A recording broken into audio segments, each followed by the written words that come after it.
guys. Now finally I managed to do this video. It was long overdue.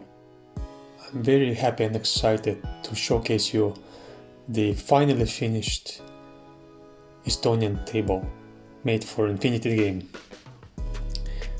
Now, someone might not know it, but this table is inspired by one specific place in Estonia where I absolutely love walking with my dog and going there in the summer and winter. I even showcased the specific location in one of the tutorial videos where I show how to make the buildings for this table. Now, I built this table in 3 or 4 stages. I started off with the 2 smallest industrial buildings, for which I made a tutorial video, and originally everything here was planned for Warhammer, but since I stopped playing it, I was so excited and happy that this table actually also works for Infinity the game, and maybe it even works better for Infinity than for Warhammer.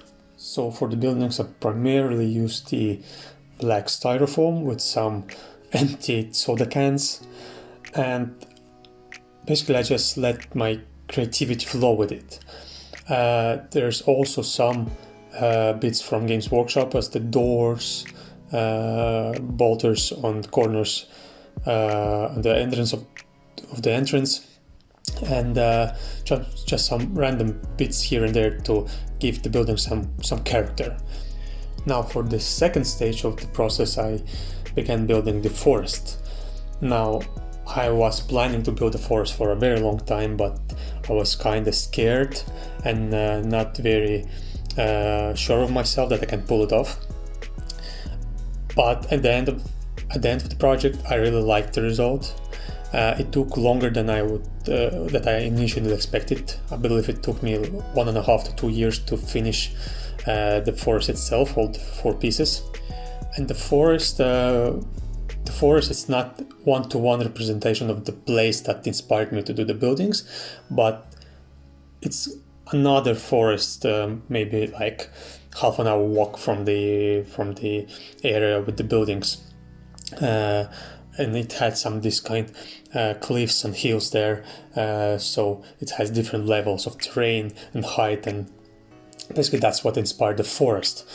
So while painting it, I wanted to give it as much of different colors as I can, because when I went to the forest I took some video footage of how the cliffs look, and they had a lot of brown, red, orange and greens mixed into the stone, and that's what I did with this, with my forest set as well.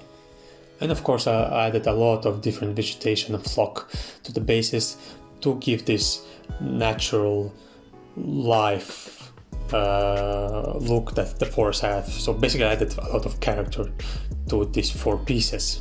Now the third part was building the third building, because originally I had only 2 as it was in the location that I already talked about, but for gaming purposes I wanted to make a third building with different heights, and that took me a little bit longer, because I wanted to plan out the building process, and I wanted to look more like some kind of storage building than a military one.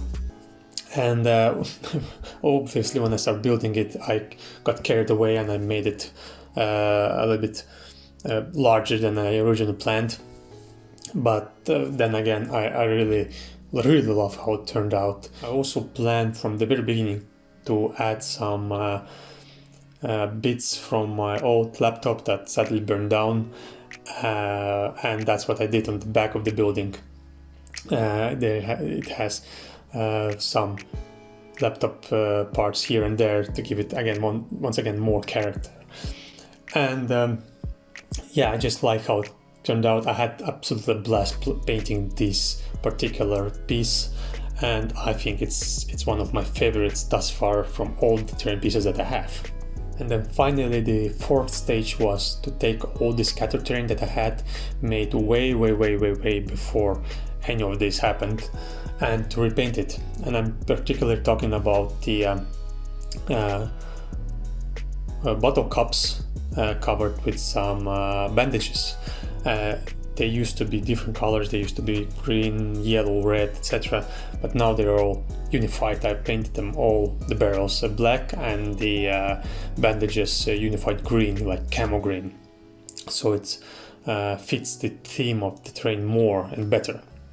I also contemplated of adding a little bit more character and detail to the fences, because right now they're just metal fences with holes in there, and I was thinking of adding a cardboard or some wood here and there to give it more cover. But I tried one of them and I didn't like how it looked, so I decided to keep them as they are. Now, for the gameplay purposes, I personally use the fences as not see-through, except if you have a big and wide cutout. That's where you can actually start seeing the troops. And everything else, basically what you see is what you get. The forest you can play as difficult forest or whatever, but trees are not see-through. They have a silhouette, and that's how we play it. And that gives the table a lot of cover opportunities. And as you can see here, there's a lot of flat areas where you can actually put your models on, so you don't have to worry that there's a lot of spots where the models are going to fall over or not get knocked off easily. No, you can safely play on this table and not worry about the models falling down. And what I particularly like about this table is that when you put the models on it, they just like get teleported into this planet or whatever, this scenery, and they become one with the table, and that's what I like. I love that the table has its own character and it's alive. Additionally, you can set up this particular table as differently as you want. You can put all the buildings in a corner and cover them or surround them with fences and have the table behind the fences. Or you can do whatever you want because it's modular. You can play around with it and create different scenarios. So this is the video from me, guys. As I said, I'm really stoked that this table is finally done, and actually that we used it in the one of our Infinity Battle reports, the previous one, with Tartary versus Valorhema. And yeah, I hope you also like the table visually, and I hope you enjoyed this video. Please stay tuned for more, leave a like, and just have a nice day, guys.